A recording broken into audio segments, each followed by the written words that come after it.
갈지자입니다. 시작하겠습니다. 영화 연기 얘기로 영상 공간을 이렇게 채워가려고 하는데 참 닉네임 그대로 말 많이 버벅대고 비틀거리고 예명 잘 지었다는 생각이 들 정도입니다.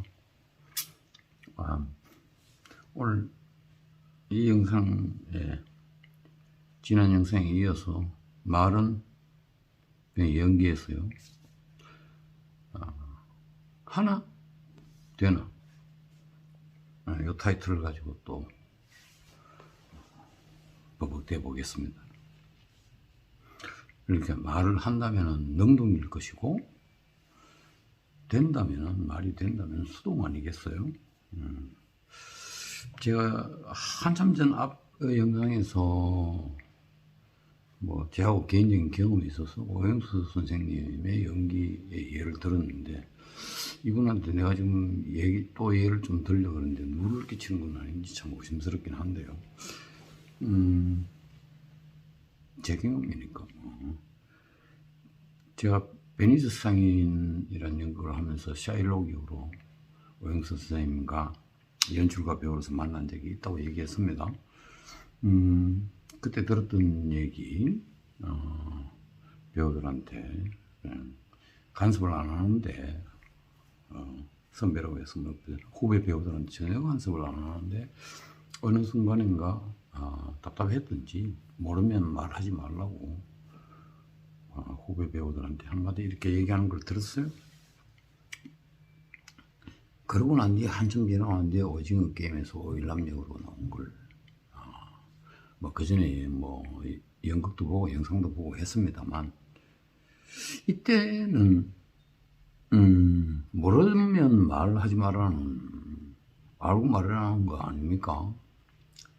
근데 어떤 느낌이 들었냐, 오일남역을 보면서는 그래, 차라리 내가 알려고 하는 것도 포기할게. 그래, 너한테 나 졌다. 나 갉아먹어라, 날. 오일남역에서 저는 그런 인상을 굉장히 많이 받았어요. 오영수 선생님이 가장 존경하는 선배가 국립극단에 지금 작곡하신 장민호 선생님이신데요. 장민호 선생님의 연극경을 본 경험이 제가 있어가지고, 그때는 지금 국립극장, 대극장이 리모델링을 하기 이전이었어요. 거의 평지 가까운 데서, 거기다가 또 대극장이 제일 뒤에서 연극을 하나 봤는데, 많이 나오신 것도 아니에요. 그때는 나이가 워낙 연로하셔가지고, 그리고 무대 중앙으로 나서지도 않아요. 무대가 이렇게 만들어져 있으면 저 뒤편에서 약간 비틀거리듯이 이렇게 걸어 나오시더니 서가지고, 정말 거짓말 아니고, 그냥 제가 보기엔 그랬습니다. 중얼거리듯이 말을 이렇게 툭툭 던졌어요. 저는 왜 오영수 선생님이 이분을 가장 존경하는 분이라고, 인간적으로도 그렇게 했지만 이제 연기적으로 같은 배우니까 연기적으로 존경한다는 거 아니겠어요? 나 왠지 알았어요 그때. 저는 놀랐습니다. 근데 다른 배우들을 욕을 하자는 게 아니라, 흉보자는 게 아니라, 정말 소리 지르고 에너지 있게 하고 하는데, 장민호 선생님은 그렇게 못 하잖아요. 그때만 하더라도 거의 90이 다 됐나? 그랬을 텐데. 근데 왜 그런 전면에 나서서 하는 배우들의 소리는, 극장 구조가 그래서 그런지 사실 잘 안 들렸거든요. 소리는 질러대는데 뭔 얘기인지를 잘 모르겠어. 장민호 선생님은 그냥 툭툭 던지듯이 얘기하는데 제 귀에, 그 뒷좌석에 앉은 제 귀에 그냥 그대로 꽂히는 거예요. 그때 그렇게 생각했습니다. 저거는 일체인데 몸과 말이 그냥 일체가 된 건데, 근데 제가 지금 몸이라고 했을 때 몸과 말하는 요 기관만 얘기하는 게 아니죠. 몸 전체가 보이더라. 몸 전체와 온몸이 거의 비틀거리듯 흐느적거리듯 하는 몸 전체가 어떤 조각성을 가지면서 거기서 그냥 툭툭 던진다. 그러니까 일체라고 하는 것은 굳이 속도로 따지자면요, 몸이 먼저 가고, 왜 그러냐면 몸에서 말이 나온다고 누차 말씀드렸잖아요. 뭐 어디서 말이 나오겠어요? 폐가 몸 안에 있는데. 그런 종류의 일체감입니다. 그러면서 사실 말도 많이지만 온몸이, 그 비틀거리는 온몸이 저한테 왜 이렇게 윤곽이 와서 박히는지,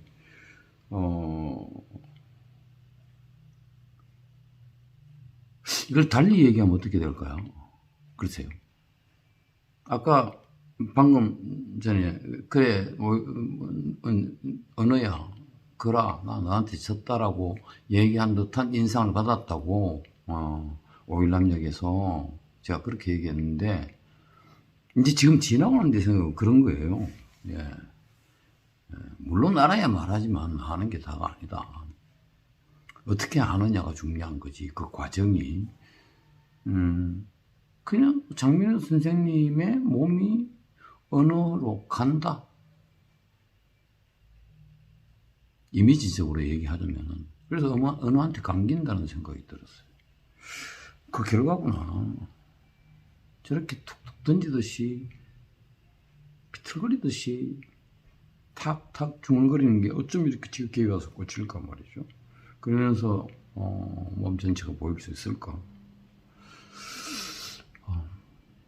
제가 말에 관해서 언어를 신체화 시키는 것에 관해서 지금 얘기를 하고 있는데, 그러면서 생각이 지금 와서 드는 생각이에요.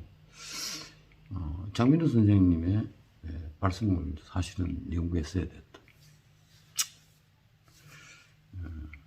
인터뷰도 하고 사실 그러면서 우리나라 말을, 지금 우리 연기책이라는 게 보면 다 실은 그 언어가 다르기 때문에 호흡법도 그렇게 같을 리가 없는데,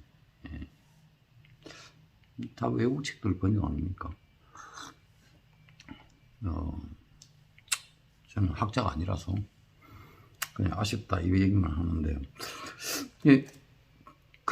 제가 그걸 필두로 해서요, 한번 언어하고 엮인 신체 질서가 더 유대관계가 대체 어떤지, 도대체 말의 재료들이 구체적으로 뭐고 어떻게 엉기는지 이렇게 좀 따져보겠습니다.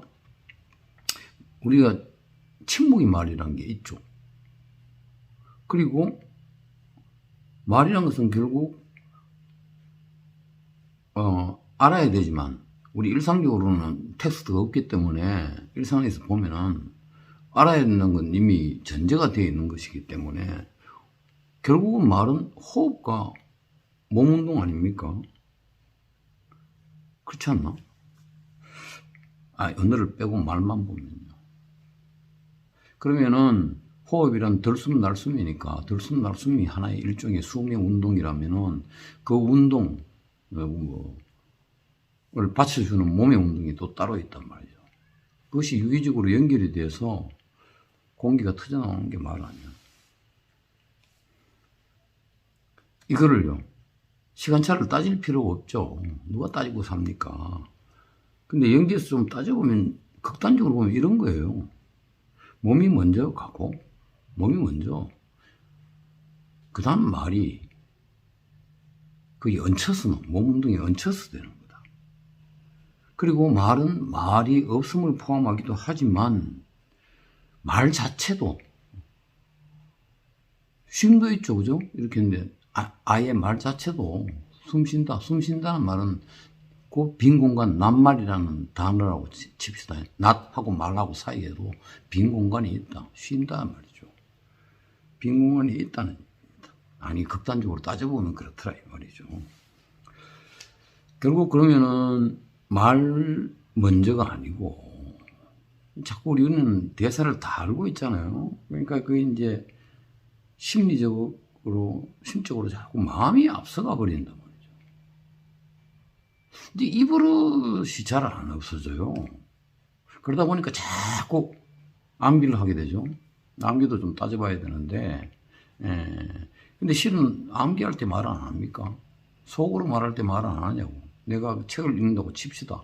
이렇게 보면 그냥 글을 두르륵 정말로 읽나요? 어떤 의미로는 읽는 건 없어요. 속으로 다 말하지. 그래서 몸은 이미 말했다라고 얘기를 하는 겁니다. 1차적으로 그게 있고, 내가 보기엔 그것이 암기고, 그 다음에 말은요, 그 암기한 것은 단지 아는 것에 그치고, 판단에 그치는 것이, 그 다음에 끝이다. 임무 끝. 나머지는 몸한테 맡겨둬야 된다. 우리가 이제 그걸 발화라고 얘기를 하는데, 이런 것, 몸이 먼저 가고, 그래서 몸에 실려서 말이 나오게 만들려면, 또 다르게 표현하면은, 내 몸이 언어에 감기려고 역동적인 움직임을 하려면은, 리허설이나 개인 훈련도 어떻게 해야 되느냐? 저는 알고 있으면서 모른 척 해야 된다고 생각합니다. 그래 봐야 된다고 생각합니다. 그러니까 이걸 지연시키는 버릇을 좀 가져야 된다. 물론 당연히 그런 알고 있어야겠죠? 아니, 알고 있어야죠. 근데 이런 의미에서 오영수 선생님이 한 말, 모르면 말하지 마. 옳습니다.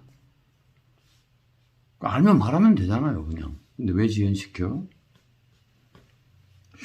전에 얘기했듯이, 위에 얘기했듯이, 글이 몸에 엉기는 거. 글이 와가지고 몸을 잡아먹어버리면 말이 앞서갑니다. 결국 그래요. 아는 것이 먼저 가면 그렇게 된다, 이 말이죠.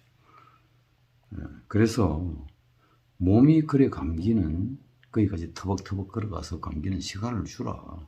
그게 뭐, 길어봐야 얼마나 0.2초? 3초 모르겠어요. 그러니까 그런 시간을 좀 소비하고 낭비해주고, 이게 어쩌면 뭐 마음의 여유를 얘기하는 건지 모르겠는데, 아무튼 뭐 마음은 알 수 없는 거기 때문에 마음 가지고 자꾸 얘기할 건 아닌 것 같아요. 어쨌든 급할수록 돌아가라는 말도 있듯이, 신체적 태도, 우리가 글을 보고 판단을 했잖아요. 판단용이잖아요, 그건요. 내용을 안다는 것은. 그 다음 말은 다른 얘기죠. 그래서 그걸 내가 거기 가서 대하는, 감기는 신체적 태도가 먼저 생산이 되고, 그러면서 언어에 감기고, 그것이 호흡을 통해서 아까 얘기했던 두 개의 몸의 운동성과 폐, 호흡 왔다 갔다 하는 거, 숨, 들숨 날숨이 작동하고 서로 부딪히고 이러면서 유기적으로 작용해서 결국은 몸통을 울리고, 그래서 글이 말로 치환되고 입을 통해서 토해지는 거 아니냐. 이게 발화의 형식이다. 그러니까 발화의 주체는 바로 말하려는 그 순간에 몸의 능동성에 있다. 그런 의미에서 말은 우리 인격체의 관점에서 인식이라든지 판단이라든지 이런 관점에서요, 의식이라든지 이런 관점에서 보면요, 수동이고요. 몸의 관점에서만 들여다보면요, 저는 줄기차게 몸 이론론을 자꾸 주장하고 잘 알지도 못하면서 이렇게 떠들고 있긴 한데요, 저는 실제화에 대해서 가능한 이론을 얘기하는 중이니까. 그래서 결국 이런 발화의 주체가 그 순간에 몸의 운동성이라는 것이 실제화되면은 그제서야 나는 이미 말했다가 성립이 되는 겁니다. 성립이 될 뿐만 아니라 나는 이미 말했다가 그것이 실행되는 순간이에요. 그러니까 그림 속의 풍경이 아니라 진짜 풍경 속으로 피크닉 가는 순간입니다, 이게요. 그래서 사실은 생각도 몸이 하는 거죠. 뇌는 뭐 몸의 일부가 아니고 뭡니까? 근데 자꾸 따로 분리시키지 마라 이 말이겠어요. 저는요. 판단용으로만 내버려 두고 그 정도까지는 인격제 활동은 끝났다고 보는 겁니다. 나머지는 몸이란 물질성에 달려있다는 얘기죠. 그게 이미 있는 글을 가지고 말로 옮긴 발화의 미학이라면 미학이랄지. 그래서 뭐 그렇답스키는 온몸이 내다 아예. 그렇게 마취를 시키는 버릇이 필요하고, 그러기 위해서 자꾸 지연시키는 버릇을 들이라는 것은 내가 생각하고 있는 건 내가 알고 있는 것이 막 먼저 설레발지기면서 앞에 나가 있으면은 몸은 질질 끌려가게 되니까 안 된다. 반대로 뒤집어 엎어라. 뭐 그 얘기겠습니다. 그래서 말이 토해지면 어딘가 뭐 아무데나 공허하게 말을 날리는 게 아니잖아요. 지금 제가 화면을 보고 누구한테 얘기한다는 몸이 그런 태도를 가지고 있듯이 어떤 대상을 향해서 날아갈 겁니다. 말이 만약에 상품이라면 구매자한테도 날아가는 거게 되겠죠. 이 말을 가지고 관심을 가지고 있는 대상한테로 날아가는 에너지가 되겠습니다. 공기 에너지죠. 따라서 모르면 말하지 말을 다시 한번 따지고 보면은 좀 더 제가 분석을 차곡차곡 해보면요. 일단 암기하라는 얘기겠어요. 좀 더 분석해보면요. 외운다기보다는 판단하라는 얘기겠습니다. 그 다음에 판단이 생각이 있죠. 생각이 끝나면 그 다음에는요. 보통 넘겨라. 예? 몸이라는 물질한테 넘겨라. 그리고 물질성을 격상시켜라. 그 시간을 견뎌내는 것이 아마 암기의 행로다. 저는 그렇게 생각합니다. 그래서 모르면 말하지 마라. 그냥 단순하게 액면 그대로만 받아들이면요. 절반은 맞고 절반은 틀립니다. 그리고 아까 지연시키는 버릇이라 그러는데 이거는요. 이미 알고 있으면요. 지연이 쉽지 않아요. 그래서 의도적 지연이 필요합니다. 의도적으로 지연시키라고 해요. 알고 있는데 말 안 하려는 버릇은 의도적이지 않으면 안 되는 거 아니에요. 앞서가지 말았던 이런 훈련 없이 그냥 자꾸 훈련책에 있는 호흡법이라든지 이거 뭐 계속하면 뭐해. 필요하지만 그러나 그렇게 돼서 말이 나오는 어떤 근본이랄까요? 어떤 말이 되게 뭐든지 말도 모양이라면은 모양이 나오는 바탕이 있을 거 아닙니까? 이거 지금 말 다 잘하는 배우들한테 하는 얘기는 아니에요. 아니, 할 수도 있지. 왜냐하면은 바탕이라는 것은 늘 되돌아오는 어떤 일종의 고향 같은 거 아닙니까? 한 번씩은 점검해봐야 될 필요가 있다고 저는 생각합니다. 지금 연기 수업 시간도 아닌데 왜 이렇게 내가 얘기를 하지?